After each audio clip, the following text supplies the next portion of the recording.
ګوره که ستاسو نه د فیسبوک پاسورډ هیر شوی وي یا دغه شانتې کې تا نه د ټیک ټاک پاسورډ هیر شوی وي د دې نه وغیره تاسو ته نور هم ډېرې زیاتې پاسورډې کیدلی شي یا تاسو نه څه جیمیل وغیره بول شوی وي هیر شوی وي درنه ته غواړې چې دا زه بیرته ریکور کړم نو بالکل په اسانه کولی شئ دوو طریقو سره تاسو دا هر څه چې کوم دی ریکور کولی شئ سمپلي د دې لپاره په خپل موبایل کې ګوګل آن کا دلته کې تاسو ته 3 ډاټ درکوي په 3 ډاټ کلیک واخله دلته کې په سیټینګ کلیک کړه بیا دلته کې تاسو ته ښکاري پاسورډ منیجر سمپلي په پاسورډ منیجر کلیک کړه دلته کې تاسو ته چې کوم دی هغه پاسورډ یې چې کوم پاسورډ تاسو نه هیر شوی دي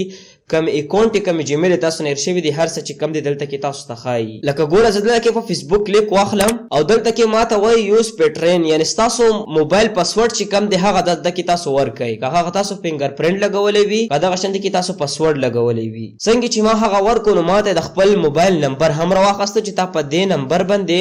دغه اکاونټ دلته جوړ کړی دی او همدغه شانتې کې دلته دا یو پاسورډ ورکړی دی څنګه چې ته دلته کې په دغه سترګې بټن باندې کلیک کړئ نو تاسو ته بس تاسو پاسورډ چې کم دی شو شي او دلته نه په اسانه کاپي کولی هم شي دغه شانتې کې که تاسو نه نور څه پاسورډ هیر شوي د ټول کې تاسو دلته کې ښکاري که تاسو نه په موبایل کې تاسو اکاونټ جوړ کړی وي که ټیک ټاک وي دغلته کې په ټیک ټاک ما کلیک واخیستلو هغه هم ماته دلته ښایي تاسو په سترګې بټن باندې چې کلیک کوئ نو تاسو ته به دلته کې ستاسو د ټیک ټاک پاسورډ هم راواړوي نو که ویډیو معلومات وي ویډیو در سره لایک کړئ دا شانتې کې نور خسته معلومات لپاره آی ډي در سره فالو کړئ